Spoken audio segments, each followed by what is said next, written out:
नमस्कार, मी मनीषा जयप्रकाश. आपण पाहत आहात लोकसंदेश न्यूज. पाहूया आजच्या सविस्तर घडामोडी.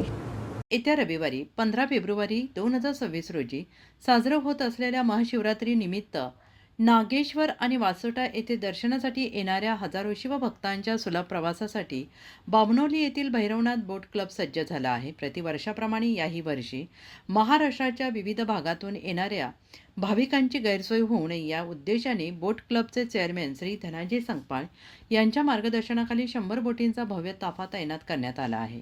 विशेष म्हणजे हा उपक्रम पूर्णपणे ना नफा ना तोटा या तत्वावर राबवण्यात येत असून गेल्या अनेक वर्षांपासून ही सेवाभावी परंपरा बोट क्लबच्या माध्यमातून जोपासली जाते आहे.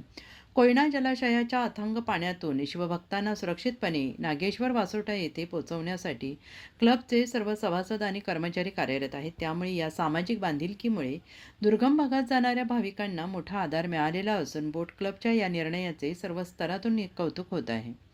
सातारा प्रतिनिधी प्रवीण नवघरे यांचा रिपोर्ट.